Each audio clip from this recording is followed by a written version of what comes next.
বিসমিল্লাহির রহমানির রহিম। আবার জানেন আজ মহান মুক্তিযুদ্ধের অন্যতম সফল সংগঠক জাতীয় সংসদের সাবেক নির্বাচিত স্পিকার এই বৃহত্তর সিলেটের কৃতি সন্তান স্পিকার হুমায়ুন রশীদ চৌধুরীর আজকে 23তম মৃত্যুবার্ষিকী। স্পিকার হুমায়ুন রশীদ চৌধুরী তিনি দক্ষিণ সুনামগঞ্জে জন্মগ্রহণ করেন এবং তিনি মহান মুক্তিযুদ্ধের সময় পর্যন্ত বাংলাদেশের মুক্তিযুদ্ধের পক্ষে কূটনৈতিক তৎপরতা চালান। কিন্তু ওনার অবদান কিন্তু অনিশ্চয় কার্যক্রমের অবদান ছিল।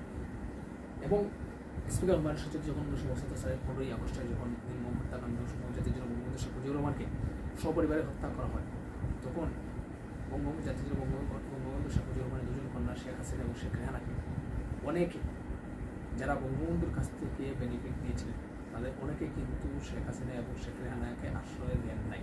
তখন কিন্তু স্পিকার হুমায়ুন রশীদ চৌধুরী কিন্তু জীবনের ঝুঁকি নিয়ে তাদেরকে আশ্রয় দিয়েছেন এবং তাদের পাশে দাঁড়িয়েছেন। পরবর্তী সময় তিনি সামরিক শাসক এরশাদের মন্ত্রিসভায় পররাষ্ট্রমন্ত্রীর দায়িত্ব পালন করেন এবং সিলেট 1 আসন এবং সুনামগঞ্জ 3 জগন্নাথ দক্ষিণ আসন থেকে সুনামগঞ্জ থেকে নির্বাচিত। স্পিকার হুমায়ুন রশীদ চৌধুরী 1995 সালে বাংলাদেশ আওয়ামী লীগে যোগদান করেন।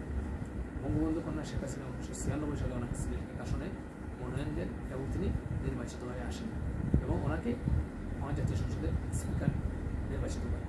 বঙ্গবন্ধু কন্যা শেখ হাসিনা কিন্তু স্পিকার হুমায়ুন রশীদ চৌধুরী কিন্তু সেই অবদান নির্বাহিত করেন নাই। 2001 সালের 10ই জুলাই তিনি ইন্তেকাল করেন।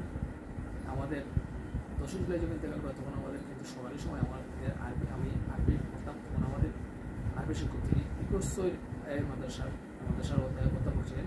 তিনি এসে যুক্ত এসে বললেন যে স্পিকার শব্দ মানা হয়েছে। আমরা তখন কথা করে যে স্পিকার হুমায়ুন রশীদ চৌধুরী চলে যাবেন, আল্লাহটাকে আমাদের প্রত্যেকে চোখে তো আল্লাহ পাক ওনাকে বেসিসি করব। স্পিকার হুমায়ুন রশীদ চৌধুরী যদি আরও কিছুদিন বেঁচে থাকতেন, আমরা যদি ওনাকে হায়ার দিতেন আর 2001 সালে যদি বাংলাদেশ আওয়ামী লীগ ক্ষমতায় আসতো তাহলে কিন্তু ওনার রাষ্ট্রপতি হওয়ার সুযোগ ছিল।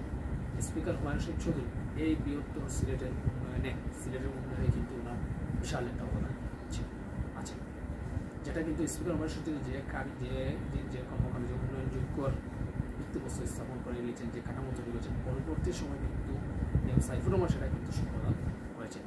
বিশেষ করে সিলেট আপনি আমাদের রেল স্টেশন বলেন, সিলেটের তামাবিল সড়ক বলেন, বিভিন্ন সেতু বলেন, এগুলো কিন্তু স্পিকার হুমায়ুন রশীদ চৌধুরীর ছোঁয়া আছে। বিভিন্ন পারিপার্শ্বিকতার কারণে স্পিকার হুমায়ুন রশীদ চৌধুরী যে পরিবহন উন্নয়ন করার কথা ছিল সেটা কিন্তু করতে পারেন নাই। সিলেটের জাতীয় নেতৃবৃন্দের মধ্যে একটা অনৈক্য ছিল 96 সালে 2001 সাল পর্যন্ত। যাই হোক, আজকের এই দিনে স্পিকার হুমায়ুন রশীদ চৌধুরীর প্রতি বিভিন্ন শ্রদ্ধা। আজকের তরুণ প্রজন্ম হয়তো স্পিকার হুমায়ুন রশীদ চৌধুরীকে অনেকে জানে না, কিন্তু দুঃখজনক বলে সত্য স্পিকার হুমায়ুন রশীদ চৌধুরীর স্পিকার থাকা অবস্থায় যারা স্পিকার হুমায়ুন রশীদ চৌধুরীর কাছে বেনিফিট নিয়েছেন, বিভিন্ন ধরনের রাজনৈতিক সুবিধা ভোগ করেছেন, এদের অনেকেই কিন্তু স্পিকার হুমায়ুন রশীদ চৌধুরীকে স্মরণে করেন নাই।